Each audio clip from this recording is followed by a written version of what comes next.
थेट जाणार आहोत। प्रमोद जगताप आपल्यासोबत जोडले गेलेले आहेत। प्रमोद, 5 राज्यांच्या या विधानसभा निवडणुकात जवळपास 110 पेक्षा अधिक जागांवर लोकसभेचा प्रभाव पाडणाऱ्या, त्यामुळेच अत्यंत महत्त्वाच्या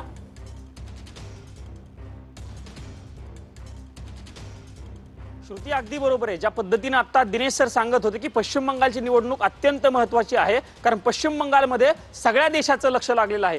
त्याच पद्धतीने दक्षिणेतील 3 राज्यांमध्ये देखील अशाच पद्धतीच्या निवडणुका पार पडतात, म्हणजे केरळ असेल, पॉंडिचेरी असेल आणि तमिळनाडू, या 3 दक्षिणेतील राज्यांमध्ये आणि आसाममध्ये या अशा 5 राज्यांमध्ये विधानसभेच्या निवडणुका पार पडत आहेत। पण सगळ्यात महत्त्वाची जर राज्य कुठली असतील दिनेश सर सांगत होते त्यानंतर, तर ते असेल तमिळनाडू आणि केरळ। कारण श्रुती हे सांगितलं पाहिजे की तमिळनाडूमध्ये मागच्या काही दिवसांपासून डीएमकेची सत्ता असल्याचं आपल्याला बघायला मिळत होतं, पण यावेळी पहिल्यांदाच टीव्हीके जो अभिनेता विजय यांचा पक्ष निवडणुकीच्या मैदानामध्ये उतरल्याचा बघायला मिळालेला होता।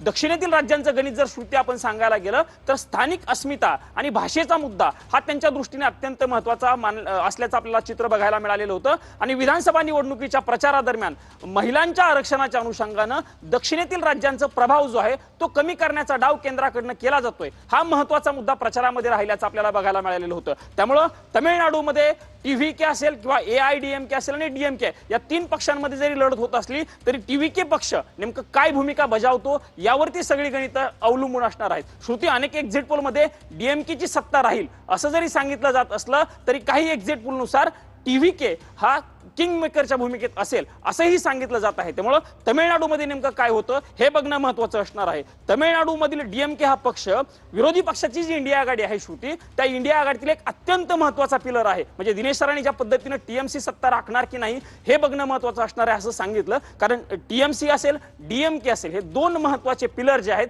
ते विरोधी पक्षाच्या इंडिया आघाडीमध्ये असल्याचं बघायला मिळत आहे। त्यामुळे डीएमकेचं नेमकं काय होतं हे बघणं तमिळनाडूच्या अनुषंगाने महत्त्वाचं असणार आहे। केरळमध्ये नक्कीच प्रमोद, नक्कीच ही अत्यंत महत्त्वाची घडामोड आहे। वेळोवेळी अपडेट्स तुमच्याकडून घेत राहूच। तूर्तास तुम्हा दोघांनाही धन्यवाद।